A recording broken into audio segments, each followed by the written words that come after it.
always my friend. And to Phil's point, where is that outrage, right? Remember when prices were running up? Remember when that was going like crazy and you were paying more at the pump, it seemed like every week? Then, oh my gosh, well, you remember. Listen.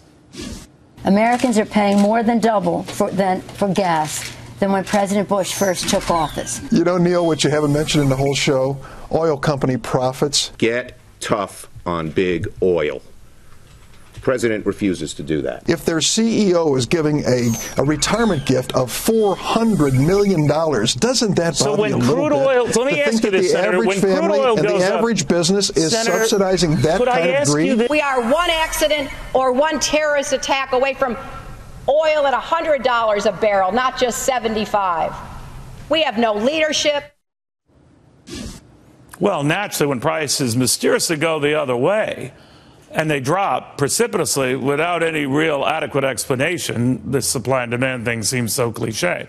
Well, naturally, these same Democrats and these same anti-oil guys are wanting to get to the bottom of it, right? So let's go to those bites. There are no bites. There are just crickets because it's not happening. That's not fair. That's not balanced. And to former Shell Oil CEO John Hofmeister, that's not even human.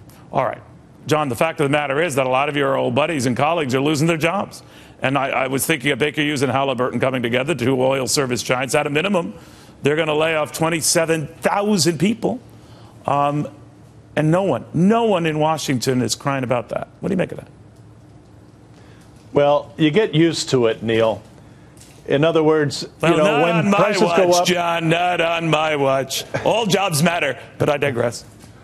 All jobs do matter, and I think we've lost probably upwards of 300 to 350,000 jobs in this current down cycle just in the U.S. And you're correct, the former speaker is correct in saying that with all the deferred capital spending, there's going to be an enormous pent-up demand for new oil in the coming years, 2017, 2018. And yes, we're going to see high prices again, because the cure to low prices is low prices. And so we just stop building new projects, stop exploring, and suddenly we're short. And when we're short, people get desperate. The traders get rich either way, going up or going down. And so we're going to face the same scrutiny by these Democratic or Republican politicians. Well, it's easy. I think it's just easy to your point. They're not. It's easy to your point, but here's what bothers me about it. But believe me, if you are suspecting a cabal on the upside, then by all means suspect it mysterious on the downside. But I could apply that to the meltdown when we had the stock market meltdown and they were looking at brokerages and housing guys.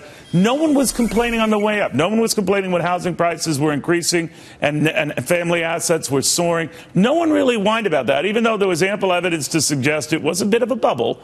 But no one complained then. It's only when it went down. Conversely, with this, it's only when those prices are going up that it warranted attention, not mysteriously when they're going down. It does really reek of hypocrisy. I learned a hard lesson, Neil, during my tenure as Shell Oil president. The hard lesson is politicians are essentially passive, reactive players. They only respond to problems when they can criticize. But they do not step up and take accountability or responsibility for proactive ideas, proactive plans, except for a very few. I'll give credit right now to Senator Murkowski trying to push an energy bill through the Senate. I give her great credit for that, and she deserves it. That's leadership. But we don't see much of that. We haven't had an energy bill since 2007. In the latter part of the Bush administration, and we've been through all this cycle with no leadership coming out of either the Senate or the House or the White House, for that matter. And so we're going to set ourselves up for high-priced oil in about 24 to 36 months, and there we are. And there we are. But that whole passive reactive thing, frankly, you lost me there. But that, I think, is a question on the SATs, which I'm happy to say, and thank you, John, very, very much.